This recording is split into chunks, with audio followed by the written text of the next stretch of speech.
背景がボケた写真の撮り方。一眼レフを買ったら背景がボケた写真を撮りたくなりますよね。今回の動画はそんな写真の撮り方を解説します。お時間ない方は1分弱でまとめてますので、そちらをご覧ください。まずはじめにピントについて解説します。ピントには幅があります。この幅の中に入っているとピントが合い、外側はボケます。このピントが合う幅のことを被写界深度と言います。被写界深度の幅はどのように決まるかというと、F 値、焦点距離、カメラとピントが合っている位置の距離によって幅が決まります。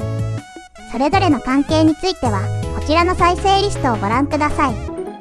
被写界深度の計算式はこのようになっていて、前側と後ろ側があり、これらを足した値が被写界深度の幅となります。計算式を見てわかる通り、被写界深度は前側の方が後ろ側より狭くなります。ボケた写真を撮りたい場合、被写界深度を狭くする必要があります。つまり、分子を小さく、分母を大きくすれば、ボケた写真が撮れます。具体的には、F 値を小さくし、被写体に近寄り、焦点距離を長くすれば、被写界深度は狭くなります。つまり、レンズとしては、明るいレンズを使い、マクロレンズか望遠レンズを使えば、ボケた写真が撮れます。実際に写真を撮るときは、焦点距離とピント位置は撮りたい写真、つまり構図によって決まります。そのため、被写界深度は F 値で決めます。ここまでがボケの基本となる被写界深度についての説明となります。続いて、被写界深度をもとに背景がボケた写真を撮る方法について解説します。まず、被写界深度の境界線で突然ボケるのではなく、徐々にボケていくことを覚えておいてください。背景をボケさせたい場合、被写界深度の外側に背景を置かないとボケません。そのため、背景は遠ければ遠いほどボケます。まとめると、被写界深度を狭くして背景を遠くにすれば、どんなカメラ、レンズでもボケます。一般的に屋外でのポートレート撮影では構図的に十分な広さが確保できるため、望遠レンズが望ましいです。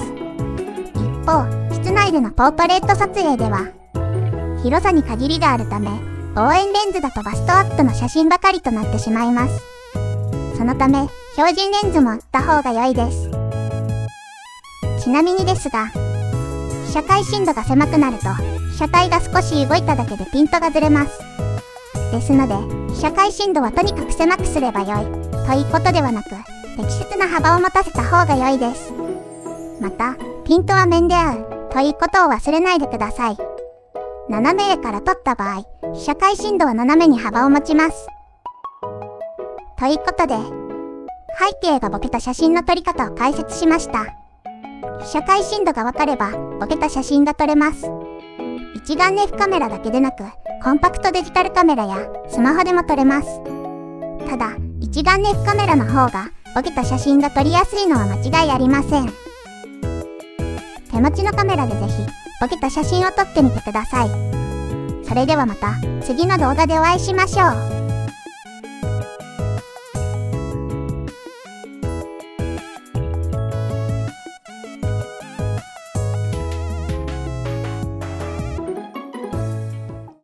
Amazon Kindle で写真の撮り方本出してます。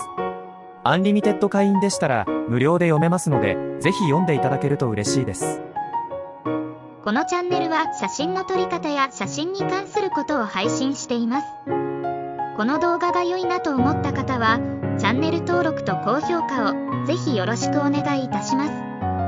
チャンネル登録の後、ベルのマークの通知をオンにしていただければ最新の動画も見れますので、そちらもよろしくお願いします。それでは、ご視聴ありがとうございました。